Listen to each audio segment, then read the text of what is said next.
Bienvenidos y bienvenidas al primer seminario del trimestre de nuestro grupo de investigación. Con este evento inauguramos el ciclo de seminarios del segundo trimestre, en el que contaremos con la participación de 6 ponentes. Ellos son coautores del libro Las promesas incumplidas del constitucionalismo latinoamericano, cuya publicación en 2024 ha generado un amplio interés académico, que su director fue Alejandro Saiz Arnaiz.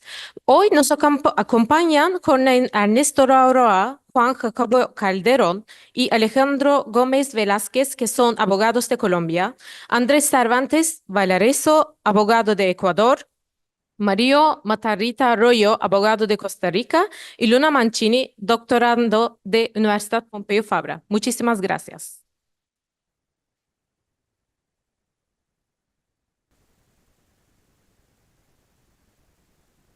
Muchas gracias, Celal. Bueno, mi intervención tiene únicamente como propósito explicar un poco los orígenes de esta iniciativa editorial, ¿no?, que se ha convertido el libro que ahora van a comentar algunos de los autores.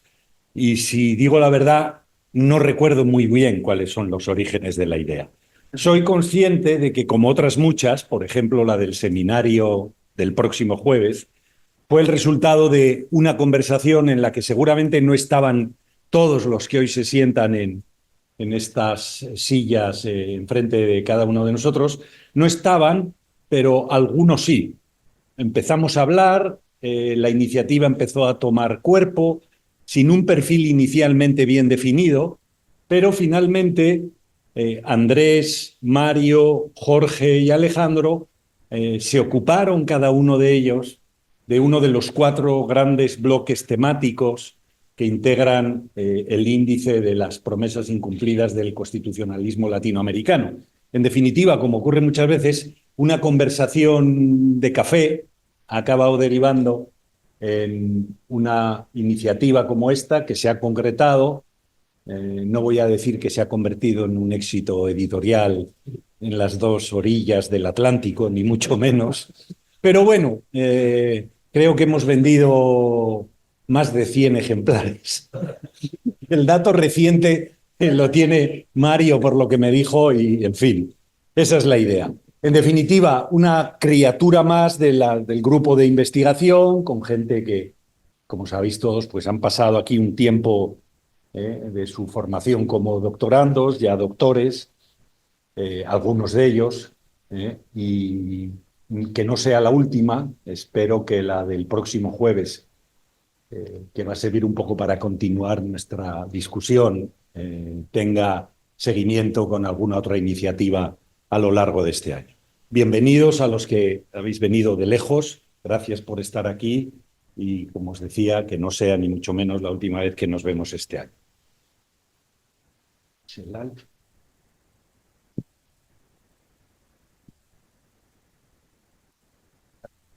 ¿Quién quiere empezar?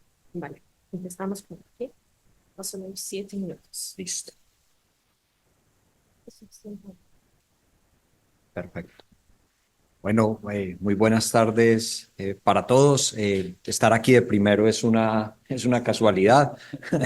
De manera tal que trataré antes de, digamos, o después de agradecer, presentar algunas ideas sobre el capítulo del libro, advirtiendo, digamos, que creo que es una gran iniciativa y el título es tremendamente sugerente, como da cuenta de ello la introducción que hizo el profesor y, por ejemplo, la recensión que sobre el texto hizo Joan en alguna revista.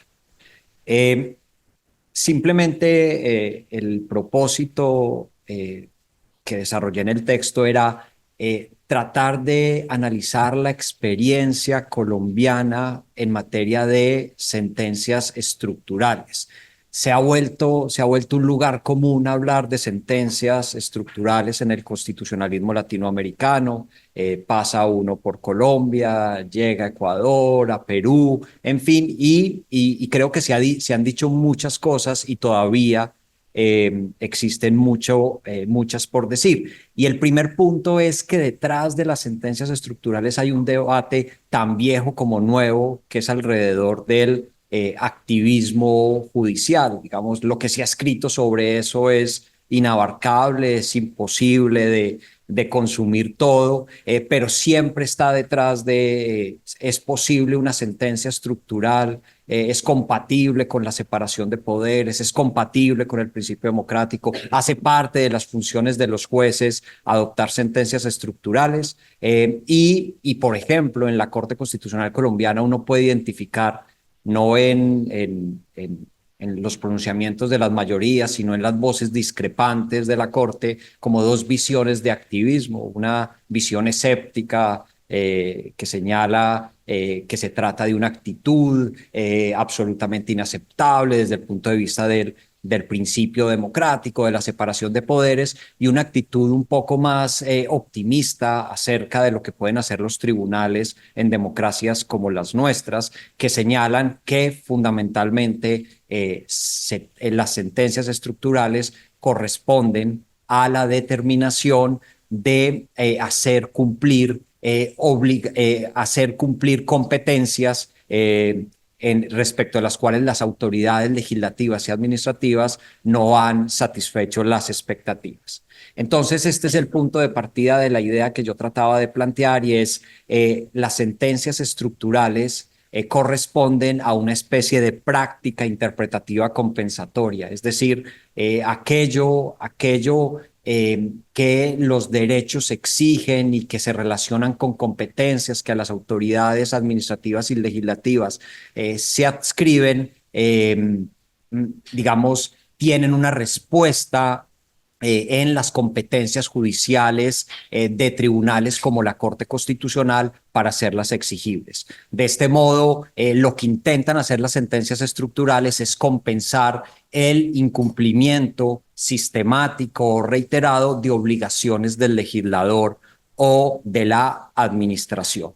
Y en este sentido, las normas de los derechos que fundamentan las sentencias estructurales terminan contagiando en su indeterminación las normas de competencia adscritas a los tribunales, es decir, aquello que afirmamos que es muy indeterminado en la norma que exige proteger la dignidad humana o la vida digna o determinados derechos sociales, terminan contagiando, ¿cierto?, el problema de las competencias asignadas a los tribunales, de manera tal que no es un problema de las Cortes, es un problema de la indeterminación de las normas, si estamos dispuestos, como creo que debería estar dispuesto cualquier tribunal, a asegurar el cumplimiento de esas competencias. ¿Y qué hay detrás, por ejemplo, en la práctica de la Corte Constitucional colombiana alrededor de esto? Es ningún ejercicio excesivo, ningún ejercicio defectuoso o ningún incumplimiento de una competencia está exento del control constitucional.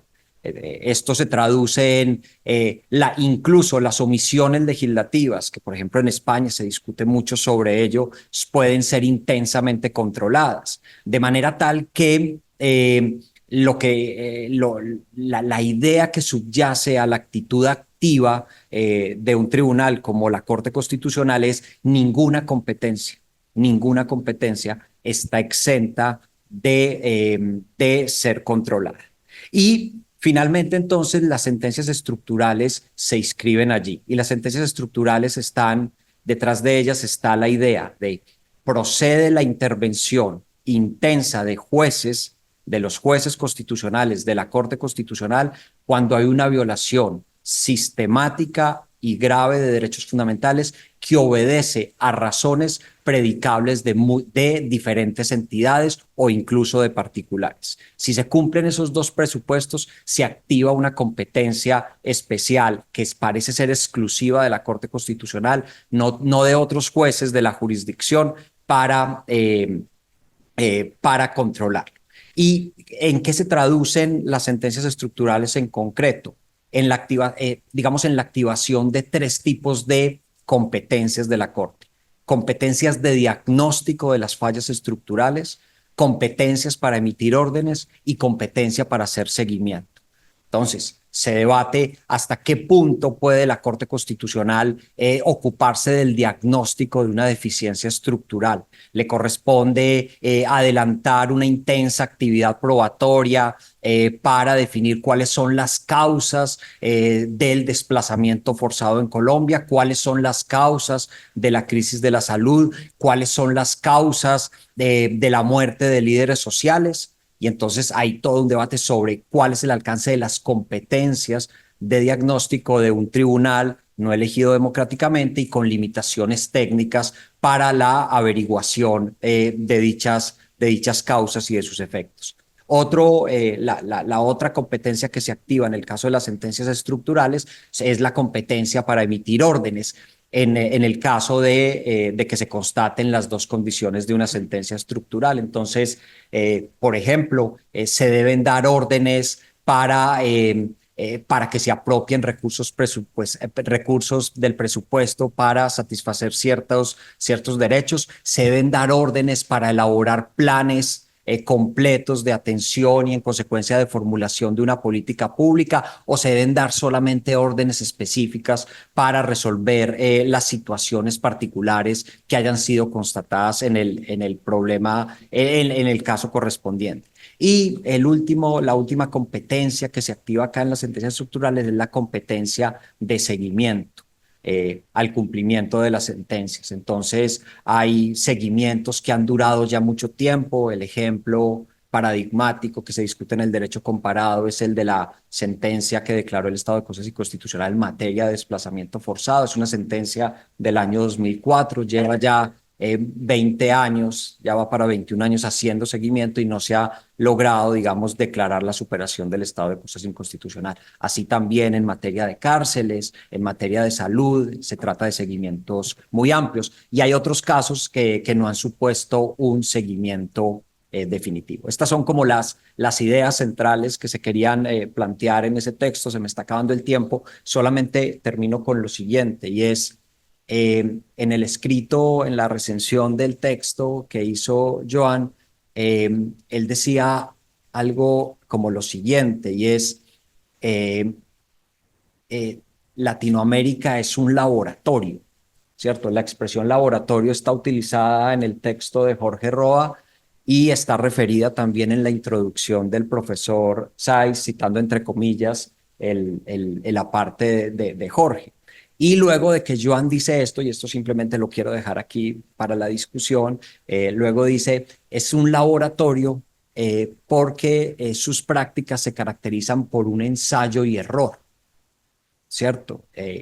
Yo quisiera que discutiéramos esa idea porque creo que es una caracterización que probablemente no coincide con las expectativas que tienen los tribunales cuando toman este tipo de decisiones. Creo que los tribunales no están ensayando para identificar un error de manera tal y luego volver a ensayar, sino que tienen la convicción de que las respuestas que están dando son las apropiadas, de manera tal que la descripción ensayo-error, yo no sé si se podría admitir para describir un tribunal como el italiano o el alemán, o si hay algo en Latinoamérica que justifique esa descripción. Con esto termino.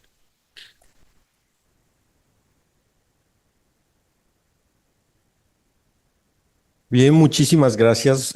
Me ha tocado el segundo. Quiero agradecer pues al área por la invitación y decir que lo primero que me gustaría hacer es un par de comentarios sobre el libro y después algo sobre el capítulo. Lo primero yo creo es que este es un libro hecho en muy buena compañía. Entonces, quiero agradecer, por supuesto, a Andrés, a Mario, a Alejandro por la coordinación, al profesor Sáiz por su liderazgo. Pero también si uno mira el índice del libro, es un libro que está hecho en muy buena compañía, una muy buena compañía humana, intelectual, de colegas jóvenes que vienen haciendo cosas muy interesantes en América Latina, impulsando el constitucionalismo regional y, por supuesto, liderado por esta área que yo creo que refleja un poco el sentido de esta área, una de sus marcas en el constitucionalismo mundial y sobre todo europeo, y en el español ni se diga, y es una mirada igualitaria con América Latina y una visión del constitucionalismo, creo yo, como un laboratorio, y lo entiendo yo así, o por lo menos así lo expresé en mi texto, como un lugar para las ideas valiosas. Es decir, yo pienso en un laboratorio como el lugar en el que surge la vacuna que salva muchas vidas, en el lugar en el que descubrimos la proteína que cura el cáncer y en fin, que puede haber ensayo y error, pero es decir, en el que surgen elementos muy valiosos. Y lo segundo sobre el libro que me parece fundamental es que combina, y eso está muy bien dicho por Joan en la recensión y por el profesor Saiz en la presentación, y creo que fue la intención, combina el llamado de atención. Es decir, hay que hacer un llamado de atención de cómo el constitucionalismo latinoamericano tiene retos fundamentales frente a los cuales tiene la firme intención de responder y cómo hay ahí, desde luego, un fracaso en algunas cosas, pero también unas ideas que hay que reivindicar y es la reivindicación de diseños institucionales que intentan asumir directamente los retos que su entorno social, político y económico les supone. Y entonces, dichas esas dos cosas sobre el libro, en el capítulo, la idea que me correspondió pensar es si había un modelo propio de justicia constitucional para América Latina, con la premisa fundamental de que el relato de partida, la teoría estándar de la justicia constitucional, lo que enseña profesor Landa, es que América Latina un poco compró los dos modelos, el norteamericano y el europeo, y entonces que, digamos, como en esa idea latinoamericana de fascinarse por todo lo que viene de afuera, fascinarse por todo lo extranjero, por todo lo foráneo, pues entonces los latinoamericanos habríamos elegido todo, implementado todo, y también como en un desespero, ¿no?, más propio de quien va a comprar en los descuentos, compra todos los modelos y luego se queda con el problema de cómo implementarlos. Y la idea del capítulo era ir un poco en contra de ese relato y sostener la idea de que esa mistura genera en realidad un modelo propio de justicia constitucional y una visión de la justicia constitucional latinoamericana que se integra y que se articula con el sistema interamericano de derechos humanos. Entonces, la tesis fundamental del capítulo es esa, es que existe quizá un modelo propio de justicia constitucional en América Latina que está conformado por lo que el molde latinoamericano le ha permitido a lo que se ha vertido en él, el modelo difuso y el modelo concentrado, muy a la latinoamericana, especialmente si entramos en el detalle traicionando la premisa kelseniana de que el Tribunal Constitucional debe estar fuera del poder judicial y en el caso del modelo difuso con unos mecanismos muy específicos, especialmente con la excepción de inconstitucionalidad y el control de convencionalidad y agregando en lo que a mí siempre me ha interesado un elemento fundamental que es poner al ciudadano, a la persona, al individuo como eje central, como dueño o dueña de la agenda del Tribunal Constitucional y de la justicia constitucional, que es quizá un elemento más atípico en el constitucionalismo europeo y en general en la teoría estándar del control de constitucionalidad.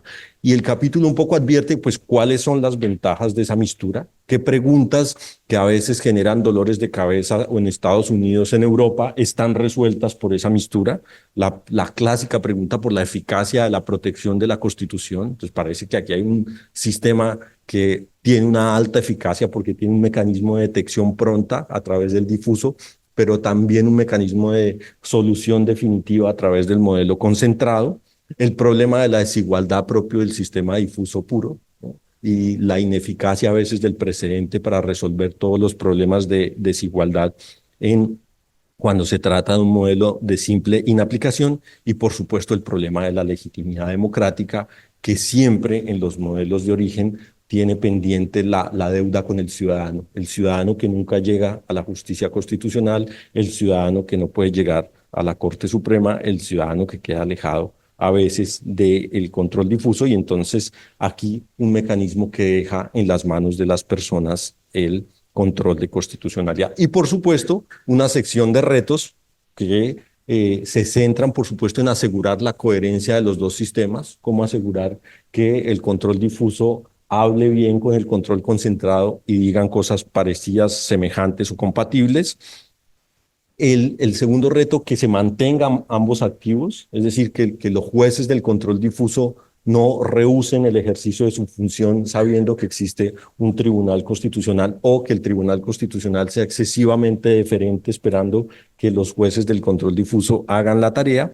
Y por supuesto, la idea de un control de constitucionalidad esencialmente judicial y por ende expuesto a todos los ataques, David, que recibe el Poder Judicial en general en América Latina. Y entonces la conclusión, un poco bajo ese optimismo realista que está presente en los trabajos, cree en la existencia de una justicia constitucional propia, latinoamericana, como una idea propia y no como una mistura, pero de todos modos, como decía ahora, con retos y sobre todo dejando al final la idea, y por eso está formulada en clave de pregunta, si hay una promesa incumplida, y es que la eficacia de la Constitución dependa de cumplir la promesa de una justicia constitucional propia y echar de menos la interacción de los demás poderes del Estado y de su rol en cumplir verdaderamente las otras promesas de la Constitución, especialmente la igualdad y el estado de bienestar. Entonces, un cierre ahí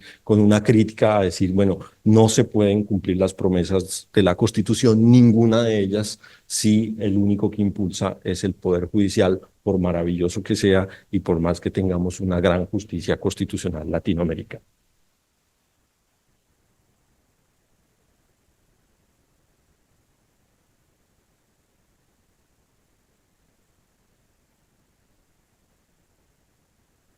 Pues voy yo con confianza. ¿Qué tal? Buenas tardes. La verdad es que estamos muy contentos. Yo estoy personalmente muy contento. Me pone muy feliz verles. Un lugar que ha sido muy especial para nosotros y en una gran compañía de amigos y colegas. Yo del libro, pues esta vez no voy a hablar porque ya hemos presentado este libro en algunas ciudades. Es lo más cercano a ser famosos que hemos hecho. Y el libro ha tenido una buena acogida. Hemos ido a Medellín, hemos ido, sé que a Madrid fueron, en San José de Costa Rica. En Guadalajara lo presentamos con el profesor Saiz Arnaiz también. Y es un libro que ha tenido una buena acogida. 24 ejemplares físicos y algunos más de 50 digitales hemos logrado posicionar. Algunos de estos están en bibliotecas, así que nuestra esperanza es que esos sean de consulta colectiva. Miren, y lo último que quería hacer de referencia al libro, si hay algo que ha llamado la atención de este libro, evidentemente su contenido, evidentemente su alineación titular, pero también su título.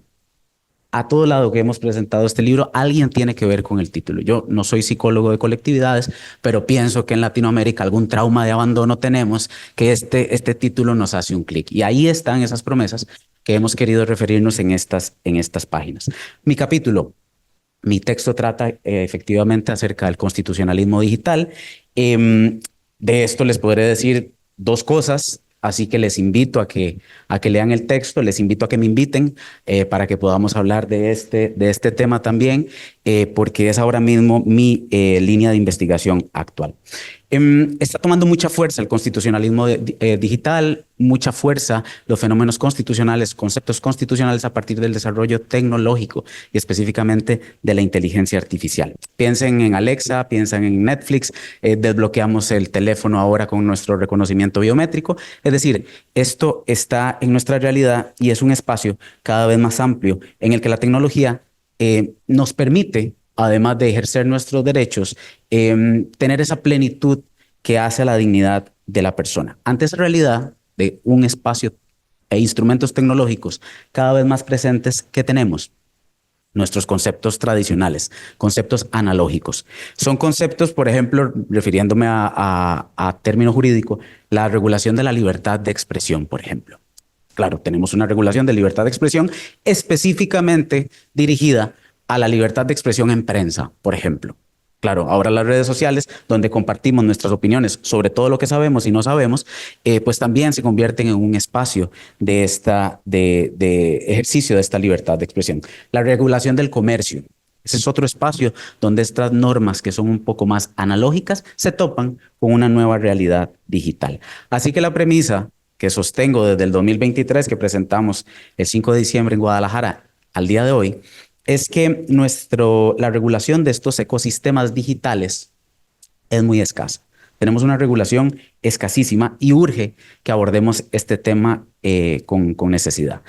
También sucede, además, como dificultad asociada, que nuestro modelo de producción normativa y de regulación está pensado para mediar las relaciones entre los particulares y entre los particulares y el Estado. Lo que pasa es que actualmente nos enfrentamos a una ruptura de paradigma, porque tenemos particulares que no son particulares de sujetos físicos, sino que son sujetos privados de un altísimo poder económico y poder político, como saben ustedes que son las plataformas como Google, Meta, Nvidia, Amazon y demás. Entonces, claro, además de que los conceptos parece que se nos empiezan a quedar cortos, los sujetos de la ecuación también empiezan a cambiar. Y si lo vemos de forma crítica, lo cierto es que las democracias liberales, incluidas las de América Latina, a las que me refiero en el texto, han asumido una postura en extremo liberal en relación con las plataformas de redes sociales y las empresas que se valen de estas tecnologías en su uso cotidiano. El Estado ha cedido un espacio para que estas empresas desarrollen su labor, a veces sobre la base de un ejercicio autorregulatorio absoluto. Entonces, claro, esto es importante, tiene muchísimos vértices de relevancia, porque además estas plataformas, si ustedes lo ven en claridad, ejercen potestades públicas. Ejercen potestades públicas y no se encuentran sometidas, en principio, a controles específicos, a los que sí a los que sí existían en esta sociedad más analógica de antaño. ¿Qué les postulo frente a esta situación? Que tenemos que dar una respuesta. ¿Y cuál es la respuesta? Pues yo propongo que sea el constitucionalismo digital. No seré el único que lo proponga, por supuesto.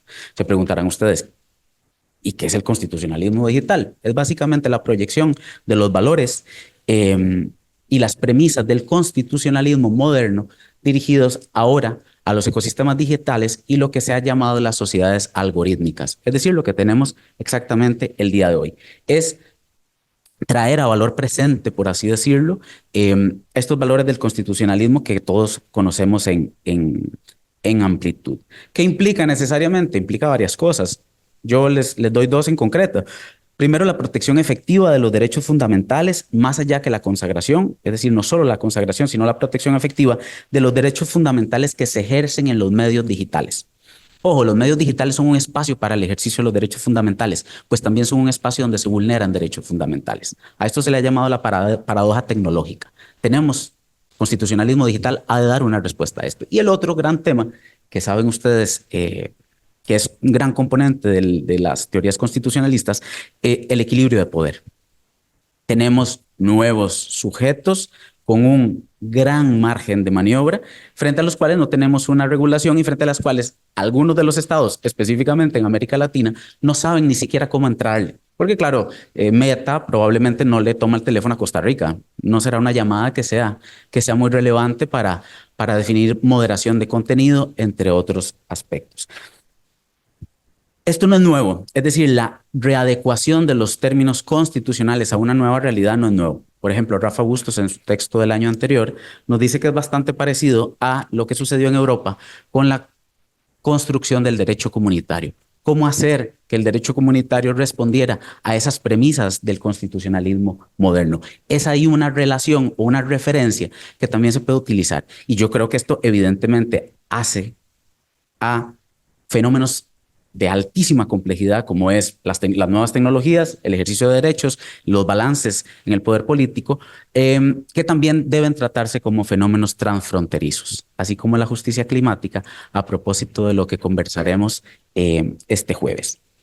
Entonces, en el texto lo que encontrarán es una caracterización del constitucionalismo digital, una revisión de la evolución histórica que lo lleva hasta el momento en el que estamos, y la propuesta que hago yo es utilizar la amplia beta, esa gran historia, larga tradición constitucional latinoamericana, el profesor Sáiz nos cuenta desde el prólogo cuál es la primera constitución latinoamericana, que es la de Venezuela, de 1811 hasta la de Ecuador del 2008, han transcurrido o han en ese medio 190 textos constitucionales. Es decir, tenemos un bagaje, tenemos instrumentos que podemos utilizar ahora para poder abordar la tarea de proyectar el constitucionalismo digital. ¿Qué les digo yo? De la revisión de los textos constitucionales de América Latina vigentes que hago, encuentro que algunas cláusulas de derechos fundamentales son bastante similares. Y esas cláusulas de derechos fundamentales son derechos fundamentales o se refieren a derechos fundamentales que se ejercitan en la realidad análoga, en nuestro plano 3D, y también que se pueden llevar a cabo o se pueden ejercer en un entorno digital. Partamos de ahí y a partir de ese lugar vamos avanzando en una lógica de ensayo, de prueba y error. ¿Es esta una promesa incumplida? Todavía no. ¿Se va a incumplir? Yo creo que sí. Yo creo que sí. Esa es una postura que puede ser un poco más pesimista, pero bueno, estamos a tiempo y creo que hay buenas referencias, buenos casos, caso europeo, que es un poco más sólido en esta materia, que puede servir de luz para que nuestras democracias latinoamericanas ahonden y desarrollen lo propio en materia digital. Eso es lo que quería comentarles el día de hoy y de veras que estoy muy, muy conmovido de estar aquí con ustedes.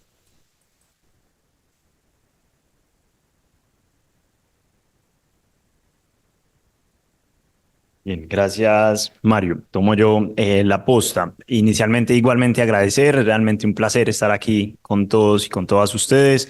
Agradecer al profesor Sáiz por la idea y yo comparto algo que señalaba Jorge y es particularmente importante destacar el equipo, compañeros y compañeras que han compartido tanto espacio con nosotros, tanta discusión, pues ahora nos unimos en este proyecto precisamente común que creo que sin lugar a dudas tiene un valor intelectual, pero también tiene un valor social y académico de crear comunidad que yo creo especialmente valioso. Entonces saludar también a Luis Alejandro, a Sofía, que fueron autores, que tuvimos el gusto de presentar el libro en el evento precisamente de ICON en Madrid y de todos estos encuentros que hemos sabido sacarle precisamente provecho para seguir madurando estas ideas que creo que son importantes. Mario nos hablaba, y esta es una idea precisamente de Joan, sobre el futuro del constitucionalismo latinoamericano y los retos digitales. Yo voy a intentar precisamente hablarles de cómo afrontar el pasado, que no necesariamente pues es pacífico en América Latina, y por eso abordo el tema de justicia transicional, donde sin lugar a dudas hay avances importantes, pero que como nos corresponde a los académicos, también hay lugar para preguntarse, para indagarse e incluso para plantear retos desde esa perspectiva que toma el libro y es plantearse cómo debe mejorarse, cómo debe seguirse discutiendo para que esas promesas no se queden simplemente en el papel.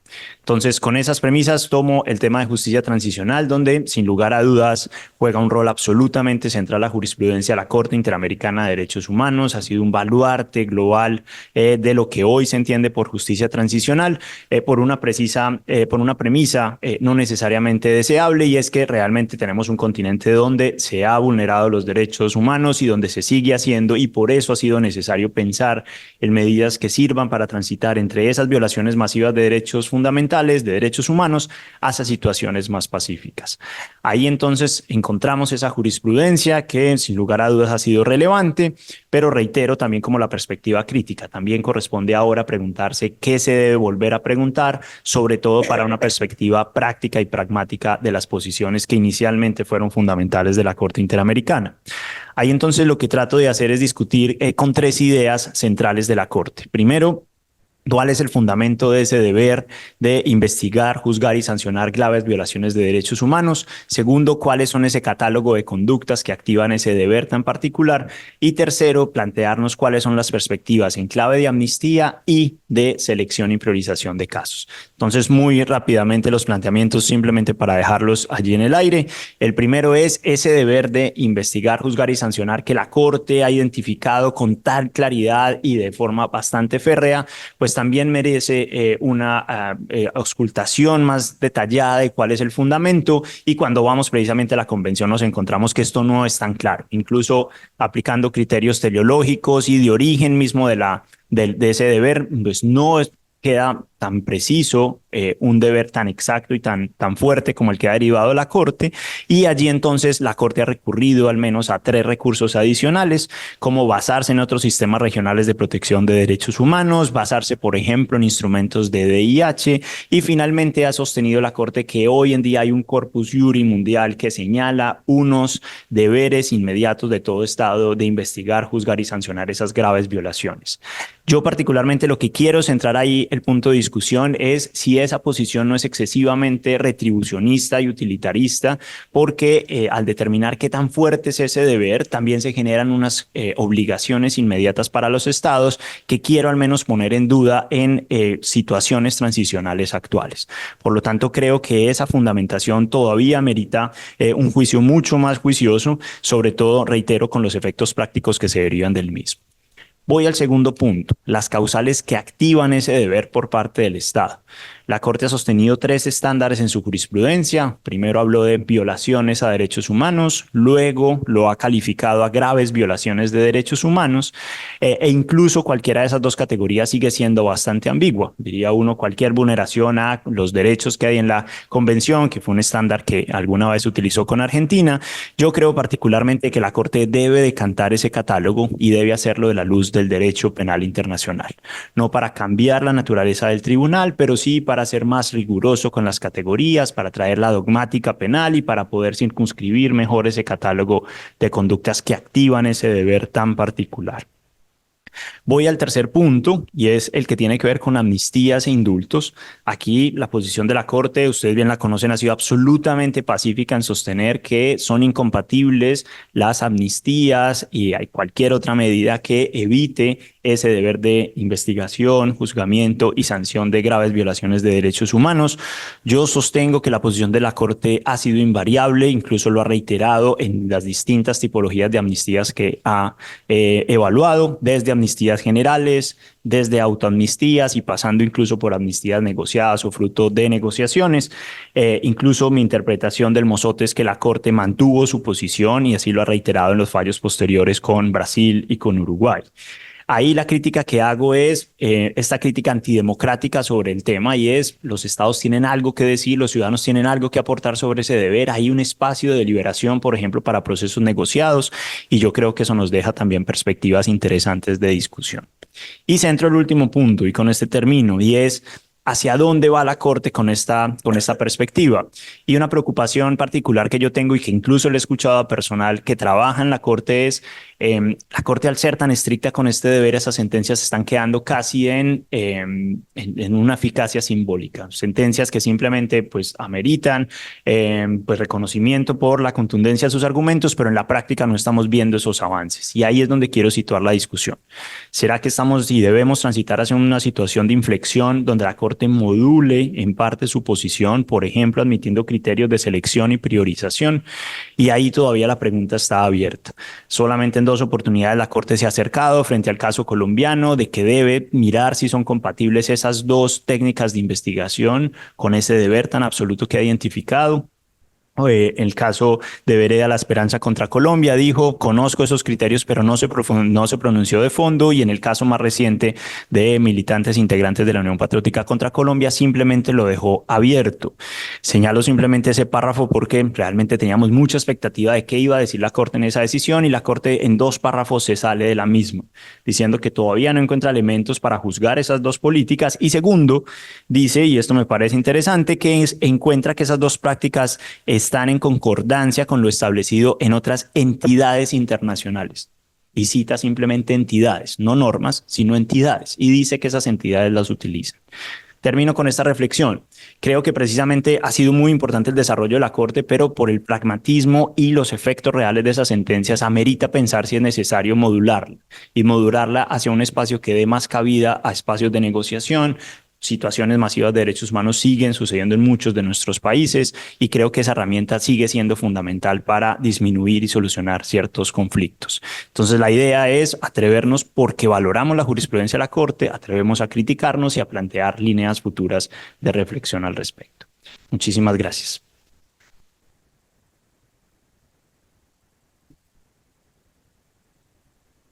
Bueno, pues muchas gracias por el espacio, profesor. La mesa ha ido creciendo hoy en el día y no sigue creciendo porque no nos queda espacio, pero como bien decía mi colega, tenemos a Sofía Reca y a Luis Alejandro Ramírez aquí presentes, también autores de los capítulos relacionados con control de convencionalidad y sus retos y los estados de excepción y emergencia, si no me equivoco, ¿verdad, Luis? Sí, antes de abrir el debate genérico, si les podemos pasar la palabra también a ellos, pues los autores siguen creciendo. Sobre el capítulo que me tocó trabajar a mí, que se llama La inagotable lucha contra la corrupción, abordo haciendo un somero repaso primero de los factores que generaron el fenómeno en Latinoamérica y haciendo un repaso entre las cifras y los niveles de corrupción que hay en los distintos países. Estudiando las encuestas, sobre todo de victimización, en donde las propias víctimas dan respuestas en torno a situaciones prácticas que ocurren al interior de las instituciones en nuestros países, ¿no? Porque a veces cuando hablamos en Europa pareciera que corrupción es una definición internacional, porque efectivamente la corrupción existe en todo el mundo, pero en Latinoamérica tenemos particularidades que de pronto para un europeo pueden ser difíciles de imaginar, de lo absurdas que se pueden volver, ¿no? En nuestras cotidianidades diarias.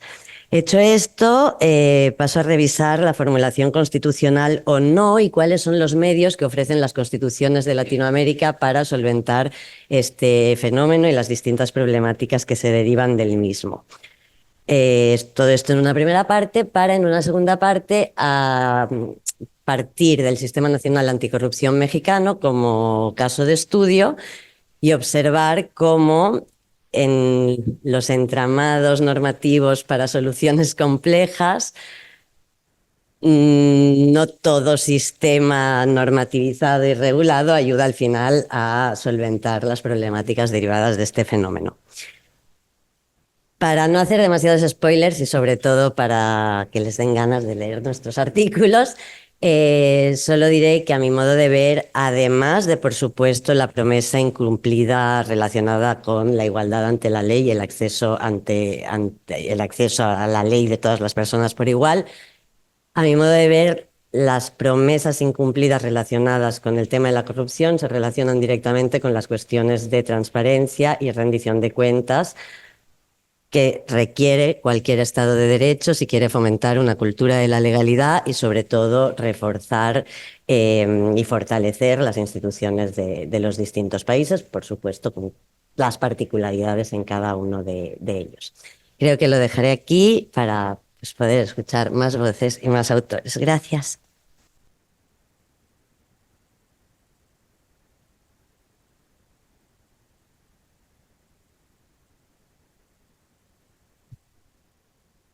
Ahí estoy bien. ¿Se escucha correctamente? Muy bajito. Yo te tengo esto. Ah, perfecto. Y ahí sí. Bueno, quería empezar agradeciéndole al profesor Saiz y al área por invitarnos y permitirnos estar juntos de nuevo compartiendo estos momentos tan felices académica y socialmente. Bueno, la primera promesa del constitucionalismo es contener al poder público, evitar que se desborde, evitar los excesos, en definitiva. Y un fenómeno político de larga data, pero muy acentuado por el presidencialismo en toda Latinoamérica y con el personalismo que encarna la institución de los presidentes de la República, es utilizar la reforma constitucional para tratar de apuntalar un determinado proyecto político, ¿no? Ejemplos, hay muchos y recientes. Solo para mencionar el caso de México, tenemos la cuestión de que se reformó la Constitución para que todos los jueces a nivel federal sean electos popularmente, y eso ha provocado pues una demanda de inconstitucionalidad, ha provocado que la Comisión Interamericana de Derechos Humanos comience a revisar la situación. Muchos académicos presentaron un escrito de amicus curiae pidiéndole a la Suprema Corte de Justicia de la Nación en México que declare la inconstitucionalidad de la reforma, pero al final no se logró. y esto implica que todos los jueces en México van a ser electos popularmente, ¿no? Esto brinda oportunidades para que, por ejemplo, el narcotráfico financie sus campañas, los capte o simplemente no lleguen los que son los más aptos para el cargo. Entonces, el artículo que me correspondió escribir habla un poco sobre el control judicial de la reforma constitucional, que siempre es un tema académicamente apasionante y además pues clásico en el derecho constitucional. Y lo que trato de mostrar es cómo en Latinoamérica tenemos una diversidad en la regulación, un poco por una explicación histórica y también por las diferencias de tiempo de publicación en las constituciones. Cojo el caso de Argentina y menciono que en el caso de Argentina no hay ninguna cláusula que expresamente le confiera a la Corte competencia para hacer control de constitucionalidad sobre la reforma, pero que han habido 3 periodos. Uno hasta 1999, con el caso Soria Guerrero, que decía básicamente que no se podían revisar las reformas a la Constitución. Luego el caso Fight hasta el año 2017, en el que se permite el control de constitucionalidad por cuestiones de forma, y la doctrina del caso Schifrin 2017 hasta la actualidad, que permite el control de constitucionalidad de forma excepcional cuando la Convención Constituyente se aparta ampliamente del marco o del mandato conferido. Luego tomó también el caso de Colombia, que es muy interesante porque la Constitución es del 91, no tiene cláusulas pétreas. En un principio, ese control se limita únicamente a cuestiones de procedimiento, según el artículo 241 de la Constitución de Colombia, pero ya conocemos que a partir del 2003 pues, se produce una ampliación por vía de la doctrina de la sustitución de la Constitución. Y luego ilustro también la cuestión con el caso de la Constitución de Ecuador, que es la más reciente, desde el 2008, y en ese sentido pienso que sí tiene algo que aportar, porque tiene un sistema de control que es previo, concurrente y posterior. Entonces es bastante interesante porque establece 3 diferentes mecanismos: enmienda, reforma y asamblea constituyente. Y cada uno de estos tiene ciertos requisitos materiales y ciertos requisitos de forma y democráticos para poder tramitarse. Entonces, solo para poner un ejemplo, se propuso en Ecuador convocar una asamblea constituyente, entre comillas, de plenos poderes, y la Corte Constitucional no dio paso a esa convocatoria, diciendo que se podría malinterpretar plenos poderes como la posibilidad de ejecutar, juzgar, legislar, y dijo una asamblea solo puede existir para redactar un proyecto de constitución. Y lo dijo con conocimiento de causa, porque la Constitución del 2008 de Ecuador se origina de una asamblea constituyente de plenos poderes que se dedicó a muchas cosas más, además de solo dictar un proyecto de constitución, ¿no? Entonces tenemos el problema, que es definitivamente que se aprueban reformas constitucionales en toda la región que son claramente contrarias a la Convención. Tenemos la solución, que es la Corte Interamericana diciéndonos que todo esto es inconvencional. El problema es que se tarda muchos años. Entonces, un poco lo que propone el artículo son 2 cosas. Primero, bregar porque las constituciones de toda Latinoamérica incorporen este sistema de control previo y no solo posterior. Bueno, hay casos en los que ni siquiera existe el control posterior. En México ha tenido que ser activado por una acción de inconstitucionalidad y la propia procedencia de esa acción de inconstitucionalidad era cuestionable o cuestionada. Entonces, incluir el control judicial de la reforma constitucional y también permitir un puente institucionalizado de diálogo entre las Cortes constitucionales y la Corte Interamericana. La posibilidad de plantear una consulta y preguntar, ¿esta reforma es compatible o este proyecto de reforma es compatible o no con la Convención Americana? Y creo que eso nos va a permitir superar algunos conceptos vagos como identidad constitucional o estructura básica de la Constitución e ir apostando por criterios un poco más objetivos. Y eso es. Gracias.